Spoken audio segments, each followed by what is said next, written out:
Le mardi 18 juin dernier, le gouvernement a donné les premiers éléments d'un futur décret sur l'assurance chômage. Les éléments d'un futur décret, car ce texte, personne ne l'a encore vu, à part a priori la ministre elle-même. Elle nous a brillamment annoncé une loi contre le chômage et pour la précarité. C'est une réforme résolument tournée vers le travail, vers l'emploi, contre le chômage et pour la précarité. Et contre la précarité, pardon. Lapsus qui pourrait faire rire, mais qui est évidemment terrible parce qu'il traduit la simple réalité. Cette assurance chômage est conçue pour exclure plusieurs centaines de milliers de chômeurs de l'assurance chômage par des nouvelles règles de calcul, et donc évidemment de développer encore et encore la précarité. C'est une sorte de modèle allemand qui ne dit pas son nom, c'est-à-dire qu'on remplace le chômage par de la précarité, en nous expliquant évidemment que c'est pour inciter les chômeurs à chercher de l'emploi, comme si les chômeurs avaient autre chose à faire d'ailleurs que de chercher de l'emploi. C'est en général leur unique et principale préoccupation, donc ils n'ont en aucun cas besoin d'être incités.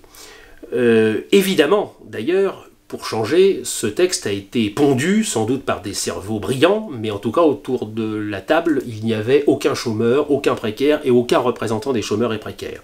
Malgré les grandes annonces de nouvelles manières de gouverner, de dialogue, d'échange, de concertation, rien. Nous avons eu une fois un rendez-vous qui a été annulé la veille pour le lendemain et qui n'a jamais été remis. Donc, une fois de plus, les chômeurs et les précaires ont été exclus du débat, ont été exclus de la discussion, leur avis, leurs propositions, leur vie, leurs revendications ont été balayées d'un revers de main par ce gouvernement qui sait tout. Force est de constater que le nouveau monde sent furieusement l'ancien régime. Alors demain, le 26 juin, il y a un conseil d'administration de l'UNEDIC. Certains vont pouvoir se demander, maintenant que c'est le gouvernement qui décide des règles de l'assurance chômage, à quoi peut bien servir l'UNEDIC? C'est aussi une question qu'on se pose et on est évidemment très inquiet sur le fait qu'à nos yeux, l'assurance chômage, si elle n'est pas encore morte, elle est du moins tout à fait agonisante.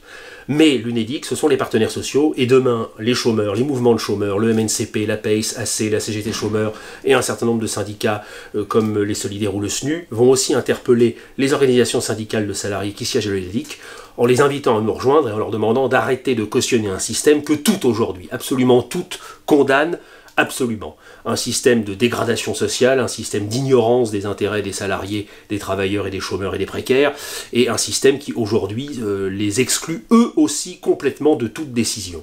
Donc demain nous serons tous devant l'UNEDIC dès 8 h du matin, nous invitons tous les chômeurs, tous les précaires, tous les salariés, les retraités, tous ceux qui souffrent de cette politique de casse sociale dont nous sommes victimes, à nous rejoindre dès 8 h du matin devant l'UNEDIC rue Taversière à Paris, et à se joindre à nous. Il y aura un certain nombre de prises de parole. Nous diffuserons également des textes aux administrateurs de l'UNEDIC pour les inviter à nous rejoindre, et parce que malgré les coups que nous nous prenons sur la tête, n'oublions jamais le collectif et la convivialité, ça se finira par un barbecue qui sera l'occasion d'échanger et de préparer évidemment les combats futurs, car le combat demain ne fait que commencer. Donc tous ensemble demain devant l'UNEDIC dès 8 h du matin, rue Taversière à Paris.